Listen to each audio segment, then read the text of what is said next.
All right, so we are back on the W.A.D.E concept presented by The Ring Magazine, and today I'm starting to question myself. What is the possibility that Jake Paul might not be as easy of a fight for Anthony Joshua as I previously thought? What if Jake makes this a little more difficult than we imagined? I'm not trying to talk nonsense, and I'm not even trying to be a contrarian. I am just looking at what I have seen in the last couple of days, and it's starting to make me wonder. Am I wrong about Jake versus AJ? Not like I think Jake will win the fight, because I think that's nonsense, but something's going on, and I can't quite figure it out. But Jake has a secret weapon. Apparently he has a couple of them, and I'm about to expose them right here for you guys, and then I want you to decide, what do you think? Will this help him? Will these secret weapons, will these things he was trying to keep quiet, will they help him beat AJ, or is it too little too late, both figuratively and literally? What do I mean? The breakdown.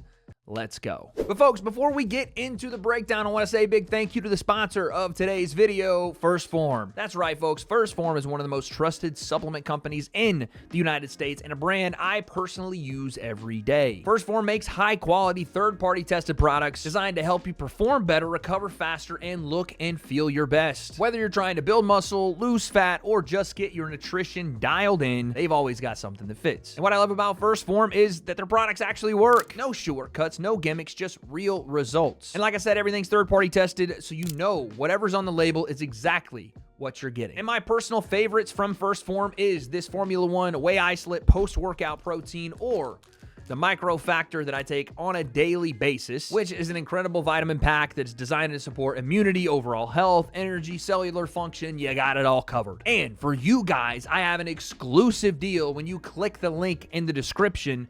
Buy any First Form product today, and you'll get a 5-pack of First Form protein sticks for free with your order. Once again, click the link in the description. Get your products from First Form today and get a First Form protein stick pack of 5 for free with your order. And trust me, you will thank me later. They are that good. So thank you to First Form for sponsoring this video. And one more time, make sure you guys click that link in the description and get your products today. Now, let's get back to the breakdown.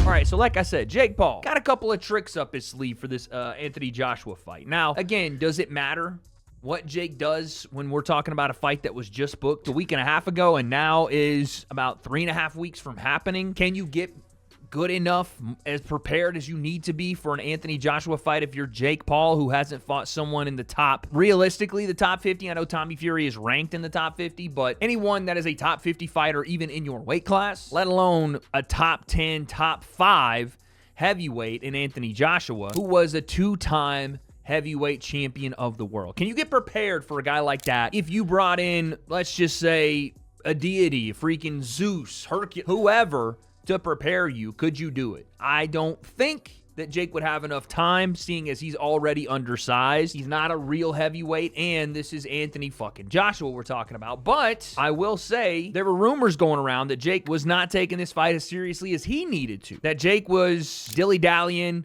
flying to go see F1 in Miami after his press conference, and then going to see his girl all the way in the Netherlands if she's trying to qualify for, I think, the Olympics or something else. There was this post from his girlfriend. I don't know if, again, this was in the Netherlands or where it was at, or maybe this is an old picture, but Jake flying around the world when he has a fight in about 4 weeks is probably not the greatest look, and it doesn't seem to make it look like he's taking it as serious as he needs to, locked away in the gyms of Puerto Rico. Now, again, that could have been a different picture. That could have been something else, but that's pretty shocking to see. With that being said, I want to push back on that because I do think Jake is taking this as seriously as he absolutely needs to, because this is not only the toughest fight of his career, it's the most dangerous to the longevity of his career, to his health and well-being. And so to do something like that, you need to bring in the best help possible to get ready. We already heard that Jake Paul was preparing for Anthony Joshua by sparring the guy that Anthony Joshua was about to fight in Cassius Chaney. This gentleman right here, who was 24-3 from B-More, aka the DMV, and apparently is a top 100 heavyweight, even though it doesn't say he's actually a top 100 heavyweight. But that was what he was being marketed as by Eddie Hearn and AJ. Apparently Jake brought him into camp. Who's the opponent that you were supposed to fight this weekend?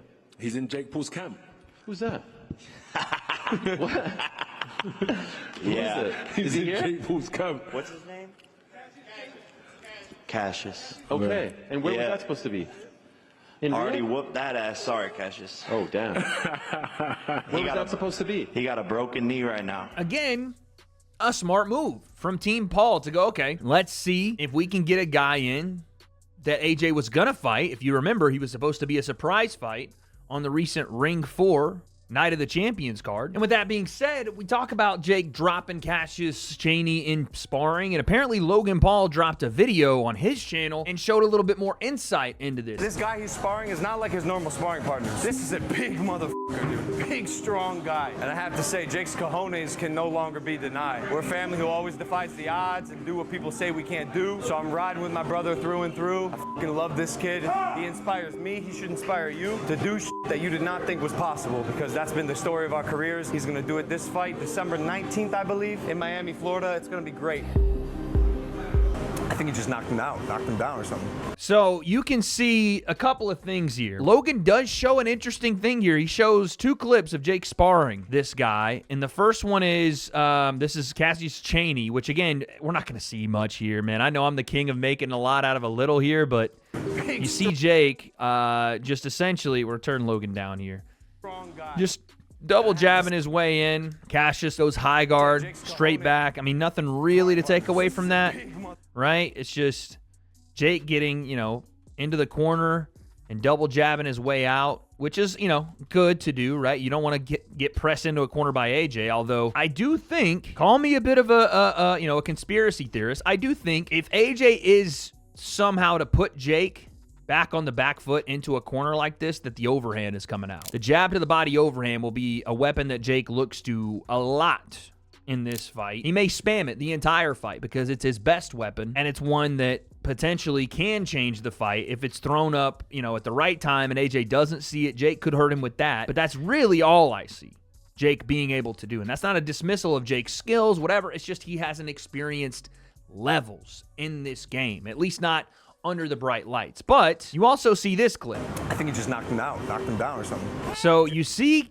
Cassius limping. Jake did say he twisted his knee up or something. I'm not sure what actually happened here. Did he drop him in sparring? Did he drop him and he landed awkward because he dropped him on the knee? Was there a slip? I don't know. I'm not going to sit here and act like Jake dropped him or didn't, because we don't have the footage of that. And it was probably something where it was like, Logan, don't show the footage. But it is, up for speculation. Jake says he dropped him, or at least he hurt him and whipped that ass and then twisted his knee up or something. Regardless, my whole point is that they're at least doing something here. And that's what I want to see for this fight. They're trying to make something out of nothing in the time they have. And not just by sparring Cassius Chaney, but then Jake went and got some legit heavyweights in the camp. And I can't even believe he pulled this off and flew everyone out and got it all worked out. I don't know how many days they're going to be there. I don't know if they're a part of camp. But Jake wasn't just going out to spar number ranked 162 heavyweight in the world. He went out and got a trio of destroyer heavyweights. I have to say, this is insane stuff. This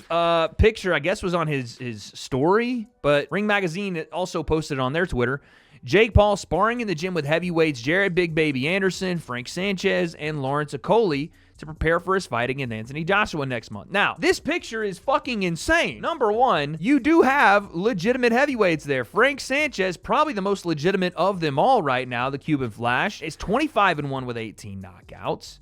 He did get beat by Cabiel, but he's a legit heavyweight. Sorry, ads are going crazy. Legit heavyweight. Got a win over F.A. Ajagba. What we thought was going to be America's great hope. Next great hope for heavyweight and Jared Anderson, and he may still be. We'll see. I don't know. He's 26 and came off the really bad loss to Martin Bakoli, but got a win back after that. We'll see where Jared Anderson's career goes. Hasn't went over Charles Martin, but that's a legit heavyweight. And then we have Lawrence Okoli, who was, a world champion at cruiserweight, which I don't know how he ever made cruiserweight because he's big as fuck. I did a commentary with him on one of the influencer cards, and the dude was taller than me and looked like he was all of 260 pounds, which is pretty much what he is now. And he's 22-1. Just moved up to heavyweight a couple of fights ago. So these are legit heavyweights that Jake has in camp. These aren't just heavyweight cans that he's coming in and sparring with. Now, when you look at this picture, the first thing that jumps off the page is that Jake looks like a youngster that hasn't quite fully grown into heavyweight, when in reality, this is as big as he's going to get. Well, I shouldn't say that. Who knows? But this is the biggest that Jake is. He's not naturally this height or this size. Like, he's a big dude for light heavyweight, but he's not a heavyweight. This is why the whole thing is preposterous that Jake is going up to challenge Anthony Joshua, because Joshua looks like a Coley. He does. And he looks like Anderson, and he looks like Frank Sanchez, real heavyweights of this era. Jake looks like a heavyweight from the early 1900s, where heavyweight champions were like 212 pounds. And the second thing you notice out of this is that Jake looks like he has just gone through a fucking war, and everybody else is chilling. Which, again, it could mean that Jake got smacked up in this sparring. It could mean that Jake is doing Shark Tank rounds. Can you imagine doing Shark Tank rounds against Jared Anderson, Frank Sanchez, and Lawrence Okoli? Again, unless you're a top 10 heavyweight in the world, that's fucking insane to even think about. And even then, Jake's doing it. I got to give him credit. This is the way you would want to see him look while approaching the Anthony Joshua fight. Now, does it mean anything? All these things that I'm bringing up, does it mean that he'll be ready for AJ? No. And yes, you can see it in practice and potentially try to mirror some of your game plan using these guys and their size and their reach and all that to try to emulate AJ, but I just think it's a different thing under the lights. And honestly, no offense to Jared Anderson, Frank Sanchez, Lawrence Okoli, AJ probably knock them all out. Lawrence would probably have the best chance of making the fight a bit more of a point fighting kind of, I don't want to say boring, but you know the way Lawrence Okoli fights. I think AJ would probably beat them all, to be honest with you. You never know. AJ's lost to Andy Ruiz, so maybe not. I don't know. But the point is, those guys I would think have a chance. I don't think Jake would beat any of those guys in a 10-round boxing fight. Maybe I'm wrong, and it's the right work, but I just don't think it's going to be enough. But again, there's more. Because again, I kind of wondered for myself, like, how does Jake even prepare for someone like this? What other secret weapons could he be hiding? And again, you see the heavyweights he's sparring. You see potentially the idea behind what he wants to do as he's backing himself into that corner and maybe jab to the body overhand. But there's another part of this, apparently, rumored to be, that Jake has been working on. A secret weapon in the form of a coach coming to his camp to help him prepare for AJ. And this comes from Talk Sport Boxing. I want you guys to listen to this and tell me what you think. But Jim, can I just throw something into the mix? Something that I heard earlier on, today actually. There is a very famous trainer of heavyweights that is working now with Jake Paul for this fight with Anthony Joshua. All will be revealed very, very soon. But I'm just going to throw that little... Where's he based? Dangle that little carrot out there. In the UK? He's based in London. Has he been in the studio? I'm not going to go anymore, Jim. We'll get I'm not going to go anymore. He'll buckle under some direct questioning during the break. Simon, if you weren't having... Okay, so you hear it there. A famous heavyweight boxing trainer based in London is working with Jake to prepare for Anthony Joshua. Now, the first two people that came to my mind, and I'm trying to think of people that have affiliation with or around or against Anthony Joshua that would have some insight as to how to prepare for him, how to beat him, what his weaknesses are, what his strengths are. The first person I thought of, and I think this one's a bit more of a far-fetched kind of idea than it really is something to delve deeper into. It would be none other than AJ's former coach, Mr. Ben Davidson, a guy that helped Tyson Fury come back out of retirement in those first fights with Deontay Wilder, a guy that helped AJ when he left Derek James in Texas for a bit, right? I think that was when he made the transition back. Ben Davidson, obviously, a guy that would know a lot about AJ, a lot of his strengths, a lot of his weaknesses, and he is somewhat famous for working with heavyweights. Outside of those guys, he worked with Billy Joe Saunders and some other fighters as well. I think Josh Taylor as well. So that would be a guy that's potentially being brought in to work with Jake, but I don't know that Ben Davidson would do that. I don't know if just as AJ leaves to go train with, and this is why I say Ben Davidson, AJ has left to go and train with Usyk's team.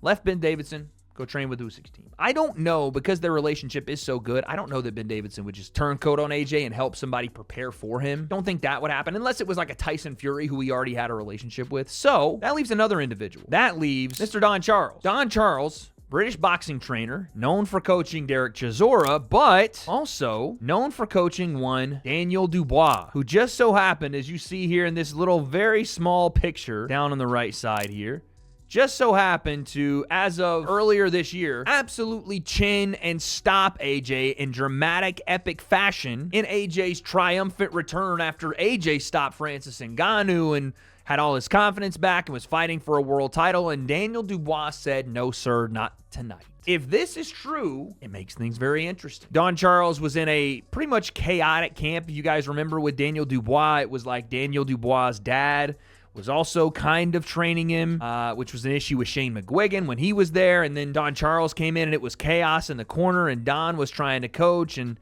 couldn't really do it. And a lot of people thought that Don didn't get his fair shake when it came to Daniel Dubois, and got a lot of the blame for Dubois losing to Usyk just a couple of months ago. But he is a very good trainer and a guy that just worked on a game plan to beat Anthony Joshua. Now, again, Daniel Dubois is also 6'4" and 250 pounds with a crazy reach. So you can't teach Jake Paul that. What will Don Charles teach to Jake, if that's the guy? I'm assuming here. I don't know. What will he be able to implement into the game plan that would even allow Jake a chance to beat Anthony Joshua? That I don't know. That I'm still trying to figure out, because as of right now, I genuinely don't have any answers for what Jake's going to be able to do. I keep going back to like watching fights with him and guys like Tyron Woodley the first time around, and the Tommy Fury fight, and the Julio Cesar Chavez Jr. fight, and the Anderson Silva fight. Fights where I felt he would be challenged to a degree. Guys like Andre August and Ryan Borland. And I love Mike, but Mike Perry, they didn't challenge him like that. And the times that Jake has been challenged as a boxer, when he's had to box not only forward but back, he struggled a little bit, right? He won the fight with Anderson Silva, having to do a bit of that. Great jab, won him the fight. He won the fight with Julio Cesar Chavez Jr. because Chavez didn't really throw any punches. But when Tommy stuck it on him with a jab, with a reach that was longer than Jake's, it frustrated him. It broke his timing. And I'm not saying that's the same Jake Paul, but I just wonder, what have you changed? If it's just straight in and straight out, I punch, you punch, Anthony Joshua's going to get this done early. And I'm talking Francis Ngannou early. And I think Jake's a better boxer than Francis by a long shot. But he just doesn't have the physical advantages necessary to keep AJ off him unless he invites an inside fight. And then I think you're in trouble as well. And I may be breaking news with this Don Charles reference. I have no idea. But I want you guys to tell me what you think down below. Is Jake's secret weapon, whoever this coach is that has experience at the top level of the UK heavyweight boxing scene, is he going to make a difference? Is Jake sparring Frank Sanchez, Jared Anderson, and Lawrence Okoli? Is that going to make a difference? The fact that Jake potentially, allegedly dropped the next opponent for Anthony Joshua in camp, is that going to make a difference? I don't have those answers, but on December 19th, live on Netflix, guess we'll find out.